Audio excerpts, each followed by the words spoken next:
अर्जुन की मृत्यु पर जोर जोर से क्यों हंसने लगी देवी गंगा। महाभारत का युद्ध जीतने में श्री कृष्ण की चतुराई और धनुर्धर अर्जुन के पराक्रम ने एक अहम भूमिका निभाई थी। यदि महाभारत के युद्ध में पांडवों की ओर से श्री कृष्ण और अर्जुन न लड़ रहे होते तो शायद पांडवों की जीत होना मुमकिन ना था। लेकिन क्या आपको मालूम है कि महाभारत के युद्ध में अहम भूमिका निभाने वाले अर्जुन स्वर्ग यात्रा में जाने से पहले भी एक बार मर चुके थे। इसका मतलब ये है कि अर्जुन की अपने जीवन में 2 बार मृत्यु हो चुकी थी और उनकी मृत्यु के दौरान देवी गंगा जोर जोर से ठहाके लगाकर हंसने लगी। मगर क्यों अर्जुन की मृत्यु पर मां कुंती के रोने पर देवी गंगा हंसने लगी? क्यों खुद भी एक मां होने के बावजूद देवी गंगा दूसरी मां के दुख पर ठहाके लगा रही थी? महाभारत के युद्ध में जब पांडवों की जीत हुई तो हस्तिनापुर की गद्दी पर बैठे ज्येष्ठ पुत्र युधिष्ठिर। इसके बाद श्री कृष्ण ने युधिष्ठिर को सुझाव दिया अश्वमेध यज्ञ कराने का, जिसके बाद युधिष्ठिर ने अश्वमेध यज्ञ को आरंभ करते हुए अश्व को अर्जुन के नेतृत्व में रवाना कर दिया।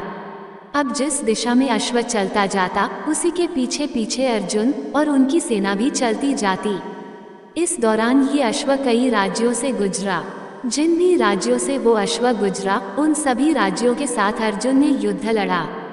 कई राजाओं ने तो पहले ही अर्जुन के आगे घुटने टेक दिए, लेकिन कई राजाओं ने ऐसा नहीं किया, जिसके बाद अर्जुन और उनकी सेना द्वारा युद्ध लड़ा गया और कई राजाओं को परास्त करते हुए अर्जुन उनके राज्यों को जीतते चले गए। ऐसे कई राज्यों को अपने अधीन करते हुए अर्जुन मणिपुर पहुँचे, जहाँ पर उनका सामना हुआ बभ्रुवाहन से। आपको बता दें कि बभ्रुवाहन अर्जुन और चित्रांगदा के पुत्र थे और अपने पिता अर्जुन के उनके राज्य में पधारने से वे काफी उत्साहित थे। उन्होंने युद्ध के बारे में कुछ सोचा ही नहीं और अपने पिता अर्जुन के स्वागत के लिए वे राज्य की सीमा पर जा पहुँचे। लेकिन जैसे ही बभ्रुवाहन अर्जुन का स्वागत करने के लिए आगे बढ़े, वैसे ही अर्जुन ने उन्हें रोकते हुए कहा कि मैं इस समय तुम्हारा पिता नहीं बल्कि हस्तिनापुर के नरेश का प्रतिनिधि हूँ और क्षत्रिय होने के अनुसार इस समय तुम्हें मेरे साथ युद्ध लड़ना चाहिए। बस उसी समय अर्जुन की दूसरी पत्नी उलूपी वहाँ आती है और बभ्रुवाहन से बोलती है कि हे पुत्र, तुम्हें अपने पिता के साथ युद्ध लड़ना चाहिए। यदि तुम युद्ध नहीं लड़ोगे तो इसमें तुम्हारे पिता का ही अपमान होगा। माता की आज्ञा पाते ही बभ्रुवाहन युद्ध के लिए तैयार हो जाता है और अर्जुन और बभ्रुवाहन के बीच युद्ध छिड़ जाता है।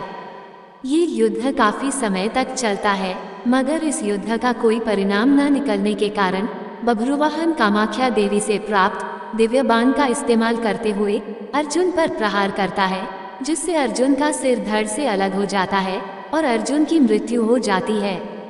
साक्षात अर्जुन की मृत्यु देख हस्तिनापुर की सेना सुन्न हो जाती है और इसकी सूचना तुरंत श्री कृष्ण तक और हस्तिनापुर तक पहुंचाई जाती है।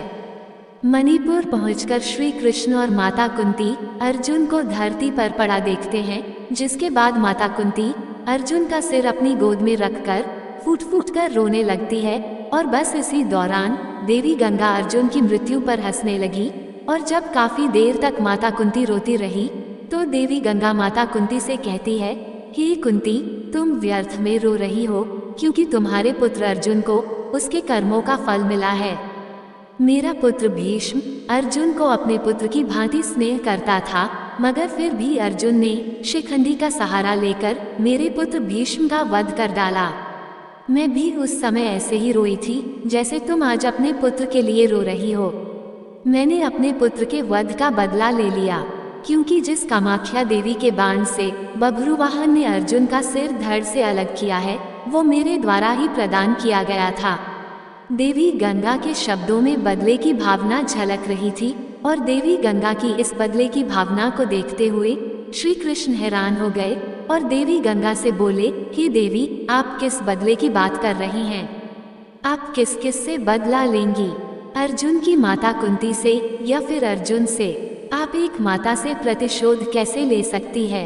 ये सुनकर देवी गंगा ने श्री कृष्ण से कहा, हे वासुदेव, ये तो आप जानते ही हैं कि अर्जुन ने उस समय मेरे पुत्र का वध किया जब वो निहत्था था। जब अर्जुन का ऐसा करना उचित था, तो अर्जुन का वध उसी के पुत्र द्वारा कराकर मैंने क्या गलत किया। फिर श्री कृष्ण देवी गंगा को समझाते हुए कहते हैं कि पितामह ये भली भांति जानते थे कि यदि वह जीवित रहेंगे तो उन्हें कौरवों की तरफ से युद्ध मैदान में आना होगा और ऐसे में पांडवों की जीत होना नामुमकिन था। इसलिए उन्होंने खुद को मार्ग से हटाने का निर्णय लिया और अर्जुन को वो स्थिति बताई जिसमें वो अपने पितामह की मृत्यु कर सके। यहाँ तक कि जब अर्जुन का मुकाबला उनके पुत्र बब्रुवाहन से हो रहा था, तो उस समय भी उन्होंने बब्रुवाहन पर प्रहार नहीं किया, सिर्फ बब्रुवाहन के प्रहारों को रोके रखा और साथ ही बब्रुवाहन को कामाख्या देवी द्वारा दिए गए दिव्य बाण की लाज रखने के लिए अपने प्राणों की आहुति दे दी। अब श्री कृष्ण द्वारा दिए गए तथ्यों को सुनकर देवी गंगा सोच में पड़ गईं और उन्होंने श्री कृष्ण से अर्जुन को पुनः जीवित करने का मार्ग पूछा, जिसके बाद श्री कृष्ण देवी गंगा को उनकी प्रतिज्ञा वापस लेने को कहते हैं। जिसके बाद देवी गंगा ने अपनी प्रतिज्ञा वापस ली और अर्जुन का सिर धड़ से जोड़ दिया, मगर अब भी अर्जुन के प्राण वापस न आए थे। जिसके बाद श्री कृष्ण ने अर्जुन की दूसरी पत्नी से नागमणि लेकर अर्जुन को पुनः जीवित कर दिया। महाभारत में धर्म युद्ध को जीतने के लिए जिन योद्धाओं का मारना बेहद आवश्यक था, उनमें से एक योद्धा थे भीष्म पितामह। उनके नेतृत्व में कौरवों का हराना नामुमकिन था, लेकिन उन्हें मारना भी असंभव था क्योंकि उन्हें वरदान प्राप्त था। इसलिए श्री कृष्ण को एक षड्यंत्र रचना पड़ा जिसमें वो शिखंडी को लेकर युद्ध भूमि में आए। किन्न होने के बावजूद शिखंडी को भीष्म स्त्री मानते थे और उस पर हथियार नहीं चला सकते थे। शिखंडी को युद्ध में सामने देख भीष्म पितामह ने अपने हथियार नीचे कर लिए। इसी मौके का फायदा अर्जुन ने उठाया और उसने भीष्म पर तीरों की बरसात कर दी। भीष्म बाणों की शैया पर लेट गए। अपने पुत्र की ये दुर्गति देख उनकी माता गंगा को बहुत क्रोध आया। वो युद्ध भूमि में प्रकट हुई और उन्होंने अर्जुन को श्राप दे दिया कि उसकी मृत्यु उसके अपने ही पुत्र के हाथों होगी। कुछ समय बाद जब अर्जुन की मृत्यु उसके ही एक पुत्र बब्रुवाहन के हाथों हुई, तो माँ गंगा जोर जोर से हंसने लगी।